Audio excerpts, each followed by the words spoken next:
నమస్తే. Prime nine news ప్రేక్షకులకు దసరా శుభాకాంక్షలు. ఈ డీటెయిల్స్ చూస్తే ఢిల్లీకి టీఆర్ఎస్ నేతల బృందం బయలుదేరి వెళ్ళింది. బీఆర్ఎస్ పేరు తీర్మానంతో ఢిల్లీకి బయలుదేరారు నేతలు. రేపు ఈసీతో టీఆర్ఎస్ నేతలు భేటీ కానున్నారు.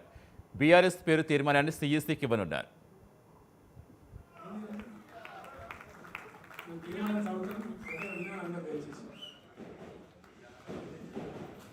తెలంగాణ రాష్ట్ర సమితి party has conducted its general body meeting on 5/10/2020.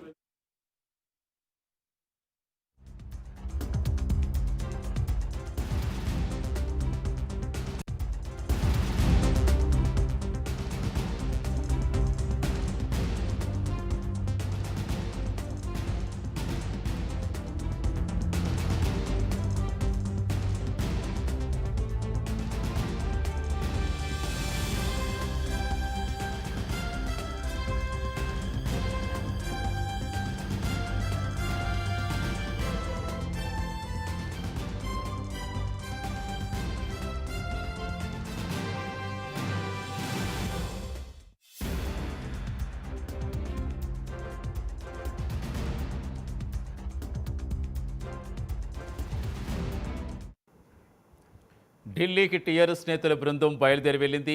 BRS పేరు తీర్మానంతో ఢిల్లీకి బయలుదేరారు నేతలు. రేపు ఈసీతో టీఆర్ఎస్ నేతలు భేటీ కానున్నారు. బీఆర్ఎస్ పేరు తీర్మానాన్ని సీఈసీకి ఇవ్వనున్నారు.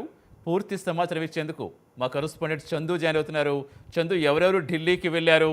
ఇక 21 ఏళ్ల టీఆర్ఎస్ ఈ ప్రయాణంలో ఒక కీలక మలుపుగా చెప్పుకోవచ్చు ఈ బీఆర్ఎస్ అనేది. సో ఎప్పుడు ఈ బీఆర్ఎస్ని ఆమోదించే అవకాశం ఉంది? టీఆర్ఎస్ 21 ప్రస్థానం ఇక ముగిసింది. కొంచెం బీఆర్ఎస్ గానే ప్రస్థానం కొనసాగించబోతుంది. ఈ రోజు సీఎం కేసీఆర్ తెలంగాణ భవన్ వేదికగా 1:19 బీఆర్ఎస్ పార్టీ ప్రకటన చేశారు. ఇక తీర్మాన కాపీని కూడా తీసుకొని టీఆర్ఎస్ ముఖ్య నేతలంతా కూడా ఢిల్లీకి బయలుదేరి వెళ్లారు. ఈ వెళ్ళిన వారిలో మాజీ ఎంపీ వినోద్ కుమార్, అదేవిధంగా మాజీ MLC Srinivas Reddy, advocate general Ramachandrarao, ఈ ముగ్గురు కూడా ఢిల్లీకి ప్రత్యేక విమానంలో బయలుదేరి వెళ్లారు. రేపు నిర్వచన సదనంలో ఉన్నటువంటి ఎన్నికల సంఘాన్ని కలుస్తారు. కలిసి ఈ యొక్క తీర్మాన కాపీని ఎన్నికల సంఘాన్ని అందజేసి త్వరితగతిగా రిజిస్ట్రేషన్ ప్రక్రియను పూర్తి చేసేలా కూడా ఒత్తిడి చేరున్నారు. ముఖ్యంగా చూస్తుంటే త్వరగానే రిజిస్ట్రేషన్ ప్రక్రియను పూర్తి చేయాలని కూడా సీఎం కేసీఆర్ ఈ నేతలకు కూడా ఆదేశించారు. ఈ నేపథ్యంలో రిజిస్ట్రేషన్ ప్రక్రియను వేగవంతంగా పూర్తి చేస్తే మునుగోడు ఎన్నికల్లో బీఆర్ఎస్ తోనే పోటీకి వెళ్లే అవకాశాలు కనిపిస్తా ఉన్నాయి. ఎందుకంటే తొందరగా పూర్తయితే బీఆర్ఎస్ పార్టీ ఎన్నికల బరిలో నిలవకపోతుంది. ఎందుకంటే ఒకవేళ బీఆర్ఎస్ తో కనుక నిలబడితే ఏదైతే పార్టీ పెట్టిన వెంటనే మునుగోడులో విజయం సాధించామని చెప్పి దేశవ్యాప్తంగా చర్చకు తీసుకురావచ్చు అనేటువంటి ఆలోచనలో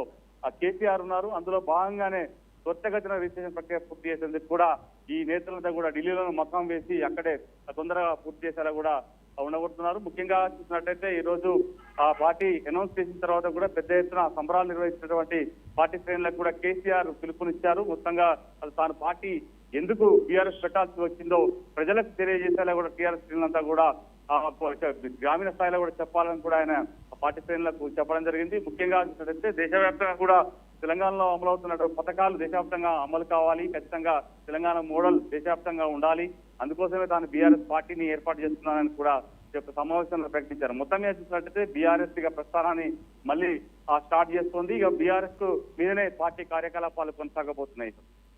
రైట్, థ్యాంక్ యూ చందు.